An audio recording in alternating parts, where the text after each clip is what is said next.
मुश्किलें दिल की इरादे आजमाती है, स्वप्न के पर्दे निगाहों से हटाती है। मुश्किलें दिल की इरादे आजमाती है, स्वप्न के पर्दे निगाहों से हटाती है। ठोकरें खाकर हौसला मत हार ओ मुसाफिर, क्योंकि ठोकरें ही इंसान को चलना सिखलाती है। तो मेरे दोस्त, आज के इस वीडियो में हम लोग जानने वाले हैं संस्कृत में अनुवाद कैसे करते हैं। उसके बारे में हम लोग पूरी ही विस्तृत जानकारी आप सभी लोगों को मैं बताऊंगा कि किस प्रकार से आप सभी संस्कृत में अनुवाद बना सकते हैं। ठीक है, तो चलिए मैं शुरू करता हूं संस्कृत में अनुवाद कैसे किया जाता है उसको बताना। तो आप सभी लोग यदि हमारे चैनल पर नए हैं तो हमारे चैनल को सब्सक्राइब जरूर कर लीजिए, ताकि मैं जो भी वीडियो अपलोड करूं आप सभी के पास जल्द से जल्द पहुंच सके। तो चलिए मैं शुरू करता हूं संस्कृत में अनुवाद किस प्रकार से किया जाता है, इसके बेसिक कंसेप्ट के बारे में, यानी इसका मूलभूत जो इकाई होता है उसको मैं आप सभी को बताने का प्रयास कर रहा हूं। तो देखिए, संस्कृत में अनुवाद बनाने के लिए कुछ नियम होता है। संस्कृत में अनुवाद बनाने के लिए कुछ नियम होता है और उस नियम को पढ़ा जाता है और उसके अकॉर्डिंग हम लोग क्या करते हैं, संस्कृत में अनुवाद बनाते हैं। तो वह नियम क्या होता है, यहाँ पर आप सभी देखेंगे कि ये नियम है कि कर्ता जिस पुरुष और जिस वचन का हो, क्रिया भी उसी पुरुष और उसी वचन की होगी। यहाँ पर आप सभी देख सकते हैं कि कर्ता जिस पुरुष और जिस वचन का हो, क्रिया भी उसी पुरुष और उसी वचन की होगी। यानी कहने का तात्पर्य क्या है कि कर्ता जो है यदि आपका प्रथम पुरुष एक वचन का हो तो क्रिया भी हम प्रथम पुरुष एक वचन का देंगे, और कर्ता यदि आपका प्रथम पुरुष बहुवचन का हो तो क्रिया भी हम प्रथम पुरुष बहुवचन का देंगे।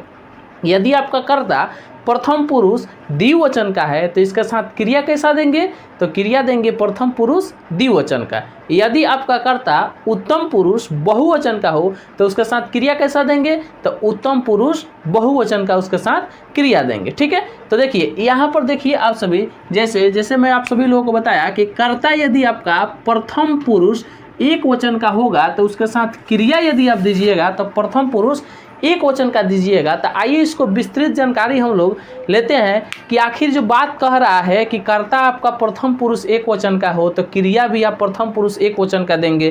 कर्ता यदि आपका प्रथम पुरुष बहुवचन का हो तो क्रिया भी आप प्रथम पुरुष बहुवचन का देंगे। तो ये किस प्रकार से आखिर हम इसको बनाएंगे और ये कहना क्या चाह रहा है, तो देखिए सबसे पहले हम लोग ये जानने का प्रयास करते हैं कि कर्ता होता क्या है। तो देखिए, कर्ता यानी जो किसी काम को करता है उसे हम लोग क्या कहते हैं, कर्ता कहते हैं। जो किसी काम को करता है उसे हम लोग क्या कहते हैं, कर्ता कहते हैं। जैसे आप सभी एक वाक्य देखेंगे कि मैं पढ़ता हूँ, क्या हो जाएगा, मैं पढ़ता हूँ। तो इस वाक्य में, ठीक है, इस वाक्य में कार्य क्या है, तो इस वाक्य में जो कार्य है वो पढ़ना है, और इस कार्य को कौन कर रहा है, तो इस कार्य को मैं कर रहा हूँ, इसीलिए मैं क्या हो जाएगा, आपका कर्ता हो जाएगा। एक और वाक्य आप सभी देखेंगे कि वह प्रतिदिन विद्यालय जाता है। ठीक है, तो वह प्रतिदिन विद्यालय जाता है, तो इसमें कार्य क्या है, तो कार्य है जाना, और इस जाने का काम कौन कर रहा है, तो वह कर रहा है। कौन कर रहा है, वह कर रहा है। जाने का काम कौन कर रहा है, वह कर रहा है, तो इसलिए क्या हो जाएगा, वह आपका कर्ता हो जाएगा। ठीक है, अगर आपको कर्ता समझ में नहीं आए कि भाई कर्ता की पहचान हम लोग किस प्रकार से करें, तो देखिए कोई भी वाक्य यदि आपका दिया रहे तो उस वाक्य से आप कौन लगाकर प्रश्न पूछेंगे, क्या करेंगे, उस वाक्य से कौन लगाकर प्रश्न पूछेंगे, और जो आपका उत्तर आएगा वही क्या हो जाएगा, आपका कर्ता हो जाएगा। जैसे मैं प्रतिदिन विद्यालय जाता हूँ, आपका प्रश्न होगा कि कौन प्रतिदिन विद्यालय जाता है, तो उत्तर होगा मैं, तो मैं क्या हो जाएगा, आपका कर्ता हो जाएगा। महेश यहाँ नहीं आता है, प्रश्न बनेगा कि कौन यहाँ नहीं आता है, तो उत्तर जो होगा आपका क्या हो जाएगा, महेश, तो महेश क्या हो जाएगा, कर्ता हो जाएगा। ठीक है, मोहन यहाँ प्रतिदिन पढ़ने के लिए आता है, प्रश्न बनेगा कि कौन यहाँ प्रतिदिन पढ़ने के लिए आता है, तो उत्तर जो होगा आपका वो क्या हो जाएगा, मोहन, तो मोहन आपका क्या हो जाएगा, ये कर्ता हो जाएगा। आशा करता हूँ कि कर्ता आप सभी लोगों को समझ में आया होगा, और आप सभी लोग वीडियो को अंत तक जरूर देखेंगे ताकि आप सभी लोगों को संस्कृत अनुवाद से संबंधित किसी भी प्रकार का कोई भी बिंदु न छूटे। तो आइए यहाँ पर देखिए, आशा करता हूँ कि कर्ता आप सब समझ गए होंगे। ठीक है, अब देखिए यहाँ पर दिया है पुरुष, तो देखिए संस्कृत में पुरुष 3 होते हैं। जब हम पुरुष पढ़ेंगे तो पुरुष के लिए मैं आप सभी लोगों के लिए एक विस्तृत वीडियो लाऊंगा और उसमें डिटेल्स में आप सभी पुरुष के बारे में पढ़ेंगे कि पुरुष क्या होता है और पुरुष के कितने प्रकार होते हैं। फिलहाल अभी यहाँ पर समझने के लिए पुरुष के प्रकार के बारे में जान लेते हैं और पुरुष कौन कौन सा होता है उसको हम लोग जान लेते हैं, ठीक है। तो देखिए पुरुष के कितने भेद होते हैं। तो पुरुष के जो भेद होते हैं वो 3 भेद होते हैं। कितने होते हैं? 3। प्रथम पुरुष, मध्यम पुरुष और उत्तम पुरुष। कितने होते हैं? प्रथम पुरुष, मध्यम पुरुष और उत्तम पुरुष 3 होते हैं। यहाँ से आपका एक बिहार बोर्ड का ऑब्जेक्टिव भी क्लियर होता है। आपसे पूछा जाता है कि पुरुष कितने होते हैं, तो आपका उत्तर होता है कि पुरुष 3 होते हैं। और कौन कौन सा होता है? आपका प्रथम पुरुष, मध्यम पुरुष और उत्तम पुरुष, ठीक है। वो आपका संस्कृत का पुरुष यानी संस्कृत में पुरुष की संख्या कितने हैं? 3 है। और आपसे ये भी पूछा जाए कि हिंदी में पुरुष की संख्या कितनी है, तो हिंदी में भी पुरुष की संख्या 3 होती है। कौन कौन होती है आपकी? वही होती है, सेम ही है कि आपका प्रथम पुरुष, मध्यम पुरुष और उत्तम पुरुष, ठीक है। यहाँ ये क्या हो गया? आपका पुरुष हो गया, ठीक है। तो देखिए ये जो आपका दिया गया है ना कि स, तौ, ते, तोम, युयाम, युयम, अहम, अवाम, वयम, ये सब क्या है आपका यहाँ पर दिया गया। ये आपका सह, तौते जो है ये मध्यम, ये आपका क्या है? प्रथम पुरुष है, ठीक है। यानी ये प्रथम पुरुष के करता है। तोम, युवाम, युवम है ये आपका क्या है? मध्यम पुरुष के करता है। अहम, अवाम, वयम क्या है आपका? ये उत्तम पुरुष के करता है, ठीक है। अब देखिए यहाँ पर वचन दिया है, ठीक है। तो वचन की बात करते हैं हम, तो वचन क्या होता है? हिंदी में वचन कितने होते हैं? 2 होते हैं। कितने होते हैं? 2 होते हैं, 3 नहीं होते हैं, ठीक है। कितने होते हैं? 2 होते हैं। कौन कौन सा होता है आपका? एक वचन और बहुवचन। कौन कौन होता है? एक वचन और बहुवचन। और बात करते हैं यदि संस्कृत की, तो संस्कृत में वचन 3 होते हैं। कितने होते हैं? 3 होते हैं। और वो होता है आपका एक वचन, द्विवचन और बहुवचन। कौन कौन होता है? एक वचन, द्विवचन और बहुवचन, ठीक है। तो ये होता है आपका वचन, क्योंकि आप सभी यहाँ पर देख भी सकते हैं कि यहाँ पर दिया गया है एक वचन, द्विवचन और बहुवचन, ठीक है। अब देखिए यहाँ पर क्रिया, क्रिया क्या होता है, ठीक है। तो देखिए सामान्यतः हम लोग कह देते हैं कि जिसके अंत में ना देखिए उसे क्रिया कह दीजिए, जिसके अंत में ना देखिए उसे क्रिया कह दीजिए। लेकिन यह जरूरी नहीं है कि जिसके अंत में ना रहे उसे ही हम लोग क्या कहते हैं? उसे हम लोग क्रिया कहें, ये जरूरी नहीं है। जैसे कि आपका हो गया सपना, सपना के अंत में भी आप देखेंगे तो ना है। क्या है? ना है। तो ना क्या ये क्रिया हो जाएगा? सपना, ये सपना क्रिया नहीं है, ठीक है। अपना, इसके अंत में भी ना है, तो ये क्या क्रिया है?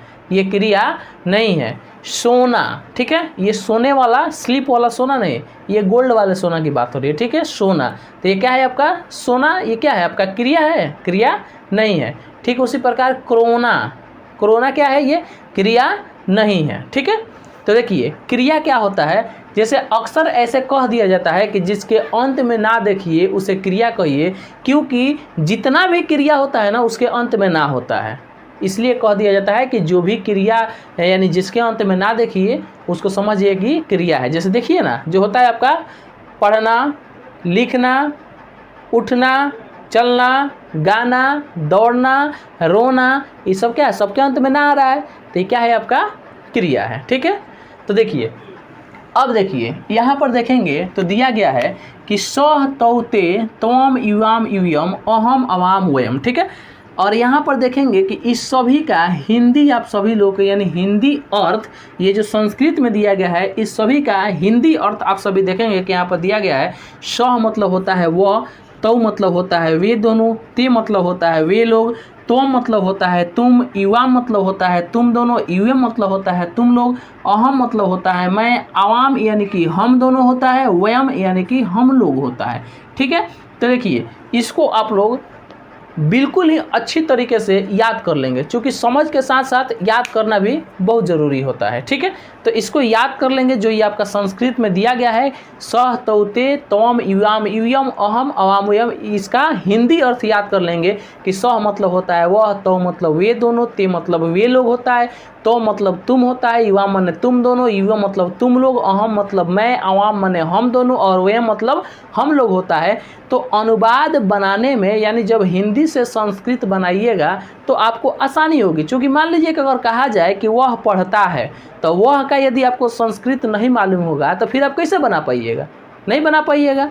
तो इसीलिए संस्कृत में अनुवाद बनाने के लिए, हिंदी से संस्कृत में अनुवाद बनाने के लिए कुछ बातें को याद करना भी, कुछ शब्द को हम लोग याद करना भी क्या होता है, नेसेसरी होता है, ज़रूरी होता है। ठीक है, तो आप सभी लोग इसको याद जरूर कर लेंगे। ठीक है, अब आइए यहाँ पर दिया गया है कि जब हम लोग ये कर्ता जब हम लोग पढ़ लेते हैं तो भाई अनुवाद जब हम लोग करते हैं, अनुवाद करते हैं तो अनुवाद किस प्रकार से करते हैं और किस में अनुवाद करते हैं। तो अनुवाद हमारा होता है लट लकार में, लोट लकार में, लिट लकार में, लौंग लकार में, विधिलिंग लकार में। तो ये लकार भाई है क्या, तो देखिए लकार यानी जिसे हम हिंदी में काल कहते हैं, क्या कहते हैं, काल, उसे ही हम लोग क्या कहते हैं, उसे ही हम लोग संस्कृत में लकार कहते हैं। और इंग्लिश में क्या होता है, ये टेंस होता है ना। तो देखिए काल यानी लकार। ठीक है, तो देखिए तो हम लोग क्या पढ़ते हैं, हिंदी में पढ़ते हैं भूतकाल, भविष्यकाल, इस प्रकार से हम लोग पढ़ते हैं। और संस्कृत में हम लोग क्या पढ़ते हैं, लट लकार, लंग लकार, लिट लकार, लोट लकार, विधिलिंग लकार। ठीक है, तो देखिए ये हम लोग जानने का प्रयास करेंगे सबसे पहले कि लकार कितने होते हैं। तो देखिए लकारों की संख्या 10 होती है। कितनी होती है, लकारों की संख्या 10 होती है। लेकिन बिहार बोर्ड का जो सिलेबस है क्लास 10th का संस्कृत का, उसमें लकार हम लोगों को 5 पढ़ना है। और कौन कौन सा पढ़ना है, ये है आपका लट लकार, लंग लकार, लिट लकार, लोट लकार और विधिलिंग लकार। इन्हीं 5 लकार को हम लोग को पढ़ना है और समझना है और अनुवाद भी बनाना पड़ता है। तो इन्हीं 5 लकारों से ही आपको बिहार बोर्ड में अनुवाद पूछा जाता है और इससे आपको कहा जाता है कि इस अनुवाद को आप बनाइए। ठीक है, तो देखिए लकार की संख्या कितनी है, यहाँ से एक ऑब्जेक्टिव क्लियर कीजिए कि लकार की संख्या कितनी है। तो लकार की संख्या आपका 10 है। कितना है, 10 है। और पढ़ना कितना है आपको, अभी 5 पढ़ना है, क्योंकि Bihar according to Bihar board syllabus. ठीक है, तो बिहार बोर्ड के सिलेबस के अनुसार हमको 5 पढ़ना है। कौन कौन सा पढ़ना है, तो लट लकार, लोट लकार, लंग लकार, विधिलिंग लकार और आपका क्या पढ़ना है, आपका यहाँ पर लिट लकार। कौन सा लकार पढ़ना है, लिट लकार। यानी लट लकार माने होता है वर्तमान काल, लोट लकार माने होता है अनुज्ञा, आदेश के अर्थ में, लिट लकार यानी भविष्यत काल, लंग लकार यानी कि भूतकाल और 5वां विधिलिंग लकार यानी कि चाहिए के अर्थ में। ठीक है, तो इसको आप सभी लोग याद कर लेंगे कि लट लकार माने वर्तमान काल होता है, लंग लकार यानी भूतकाल होता है, लिट लकार यानी भविष्यत काल होता है और लोट लकार यानी कि अनुज्ञा यानी आदेश के अर्थ में और विधिलिंग लकार यानी कि चाहिए के अर्थ में ये होता है। ठीक है, तो इतना आप सभी याद कर लेंगे। क्योंकि यदि आपको अनुवाद दिया जाए, कोई भी वाक्य दिया जाए कि इसको अनुवाद कीजिए, तो आपको सबसे पहले ये ज्ञात करना होता है, यह मालूम करना होता है कि यह जो वाक्य दिया गया है यह वाक्य किस लकार में है, कौन से लकार में है, लट लकार में है कि लोट लकार में है कि लंग लकार में है कि विधिलिंग लकार में है। ये आपको ज्ञात करना अति आवश्यक होता है, तब जाके हमको क्या करना होता है, उसका अनुवाद करना होता है। क्योंकि सबसे पहले हम लोग को नेसेसरी चीज़ होता है कि ये मालूम करना कि ये किस लकार में है। तो लकार की यदि आप याद रखेंगे और ये आपका मालूम होगा कि ये वर्तमान काल वाला है, तो आप वर्तमान काल वाला के अनुसार उसका वर्तमान काल का अनुवाद बनाएंगे। आपको मालूम होगा कि ये भूतकाल वाला है, तो भूतकाल के अनुसार आप भूतकाल वाला बनाएंगे। आपको मालूम होगा कि ये भविष्यत काल वाला है, तो भविष्यत काल वाला के अनुसार भविष्यत काल का बनाएंगे। ठीक है, तो इतना आशा करता हूँ कि आप सभी लोगों को बिल्कुल समझ में आया होगा। ठीक है, और आप सभी लोग हमारे साथ बने रहिए ताकि आप सभी लोगों को जितना से जितना हो सके मैं अच्छे तरह से संस्कृत समझाने का प्रयास करूँगा। और मिलते हैं इसी प्रकार के एक नए वीडियो के साथ और नया टॉपिक को लेकर। और टॉपिक क्या है, वो टॉपिक है लट लकार। ठीक है, तो आइए हम लट लकार के बारे में आप सभी लोगों को नेक्स्ट वीडियो में बताने का प्रयास करेंगे, समझाने का प्रयास करेंगे। तब तक thank you, thanks for watching my video.